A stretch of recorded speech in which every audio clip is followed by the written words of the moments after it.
Hello दोस्तों, welcome to my channel night study. Okay. ये IGNOU BAG second year की BEGS 183 subject code है। इसकी जो है पहले ब्लॉक की पहली यूनिट है। ठीक है, तो इसमें जो है हम क्या पढ़ेंगे, इसमें क्रिटिकल रीडिंग के बारे में पढ़ेंगे आज। इसमें जो है पहले ब्लॉक में आपके दिया गया क्रिटिकल रीडिंग और क्रिटिकल थिंकिंग और क्रिटिकल राइटिंग और एनालाइजिंग, ये सब दिया गया है। तो अब हम जो है पहले इसमें ये पढ़ेंगे क्रिटिकल राइटिंग क्या होता है। ठीक है, तो देख लेते हैं क्वेश्चन किस तरह से आएगा। तो क्वेश्चन जो है इस तरह से भी आ सकता है कि what are the critical thinking strategies, या फिर ये पूछ ले आपसे कि what are the critical writing strategies. तो आप कंफ्यूज मत होना। तो इसमें जो है चलिए देख लेते हैं इसमें क्या बताया गया है। क्रिटिकल थिंकिंग में थिंकिंग है पूछ ले आपसे, या फिर राइटिंग पूछ लें, तो स्ट्रेटजी जो है उसकी यही रहने वाली है। तो देख लेते हैं पहले। ठीक है, तो critical thinking is a process in which the person use the logic to solving any type of problems. मतलब इसमें कहना चाह रहा है कि जो क्रिटिकल थिंकिंग है वो एक प्रोसेस है जिसमें जो पर्सन होता है, जो इंस व्यक्ति होता है, वो यूज़ करता है लॉजिक को, अपने लॉजिक को जो है यूज़ करता है। किस लिए यूज़ करता है? To solving any type of problem. ये प्रॉब्लम्स, किसी भी तरह की प्रॉब्लम्स को सॉल्व करने के लिए जो है यूज़ करता है। किसको? क्रिटिकल थिंकिंग को। मतलब जो हमारी क्रिएटिव थिंकिंग होती है वो उसके लिए बताया गया है। ये देखो, क्रिटिकल थिंकिंग मतलब इसको हिंदी में कहते हैं आलोचनात्मक सोच। मतलब जब हम क्रिटिकल राइटिंग की बात करते हैं तो आलोचनात्मक लेख बोला जाता है इसको। मतलब जैसे हम किसी चीज़ की आलोचना कर रहे हैं तो वो आलोचनाएं किस तरह से की जाती है, उसकी स्ट्रेटजी क्या है। मतलब ऐसे नहीं कि अगर जो उसमें कुछ हम खाली बुराइयां ही ढूंढते फिर रहे हैं किसी टेक्स्ट में, तो उसकी जो कुछ अच्छाइयाँ भी होती हैं और कुछ बुराइयाँ भी होती हैं, तो हमें उन दोनों ही चीज़ों को लिखना है उसमें, वो इसकी स्ट्रेटजी में आ जाएगा। ठीक है, तो अब देख लेते हैं इसमें इसका पहले इसमें जो है मैंने कुछ पॉइंट्स लिखे हैं, हेडिंग्स लिखी हैं। मैंने एज इट इज़ तो नहीं लिखा बुक में से, बट हाँ स्ट्रेटजी यही होने वाली है। बुक की लैंग्वेज बहुत टफ है, इसलिए मैंने अपनी मतलब सारा साधारण लैंग्वेज में, इसमें इजी लैंग्वेज में आपको समझाने की कोशिश करी है। तो इसमें जो है पहला वो पॉइंट देख लेते हैं इसकी स्ट्रेटजी में कि कौन सा रहेगा। वो है asking question to yourself whenever you are writing is clarified to understandable and to you and your reader. मतलब इसमें कहना चाह रहा है कि जो आस्किंग क्वेश्चन में कि तुम्हें जो है क्वेश्चन पूछना है, किससे? खुद से क्वेश्चन पूछना है कि तुम जो भी तुम लिख रहे हो, whatever you writing, to clarify, वो उसमें जो है स्पष्टता होनी चाहिए, क्योंकि तुम क्लियर लिख रहे हो, स्पष्टता है तुम्हारे लेखन में, जो भी तुम लिख रहे हो उसमें जो तुम्हारा टेक्स्ट है उसमें स्पष्टता है कि वो अंडरस्टेबल है, जो समझने लायक है तुम्हारे, या तो फिर तुम्हारे समझ में आ रहा है जो तुम लिख रहे हो, या फिर तुम्हारे रीडर के, या जो भी इस टेक्स्ट को पढ़ेगा उसके लिए बोला जाएगा। ठीक है, तो इसमें जो क्वेश्चन करना होता है इसकी स्ट्रेटजी में सबसे पहले हम खुद से क्वेश्चन करेंगे कि जो हम लिख रहे हैं उसको हम खुद के हमारे समझ में भी आ रहा है, और या फिर हमारे जो ऑडियंस है, मतलब जो रीडर है हमारा, जो ये टेक्स्ट पढ़ेगा उसको भी समझ में आ रहा है या नहीं आ रहा है। ठीक है, तो अब नेक्स्ट पॉइंट देख लेते हैं इसका। नेक्स्ट में represent your thought through the fact. मतलब इसमें कह रहा है कि अपने थॉट को जो है रिप्रेजेंट करना है, किसके द्वारा? फैक्ट के द्वारा। कैसे? ये देख लेते हैं। When ever you right any critical text, जब भी तुम किसी क्रिटिकल टेक्स्ट को राइट करते हो, मतलब लिखते हो, then you have to represent your fact based on logical sequence.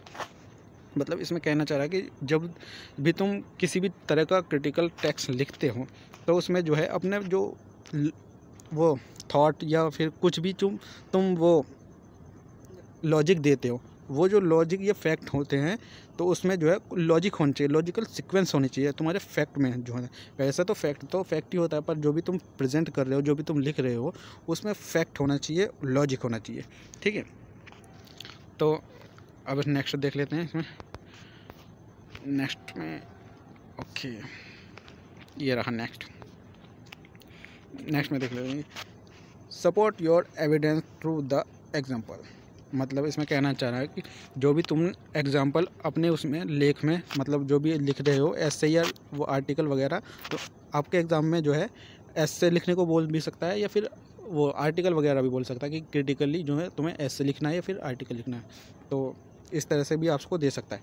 तो जब भी तुम जो भी टेक्स्ट आप लिख रहे हो तो उसमें जो है जो भी तुम एविडेंस दोगे, प्रूफ दोगे, तो उसको जो है तुम्हें प्रूफ भी करना है कि उस ये सच भी है या फिर झूठ है। तो इसमें देख लेते हैं, what ever you describe any in your critical text, मतलब इसमें क्या है, जो भी तुम डिस्क्राइब कर रहे हो अपने टेक्स्ट में, यू शुड सपोर्ट, तुम्हें सपोर्ट करना है, एंड प्रूव योर एविडेंस, और तुम्हें प्रूव करना है अपने एविडेंस को थ्रू द एग्जाम्पल्स के थ्रू।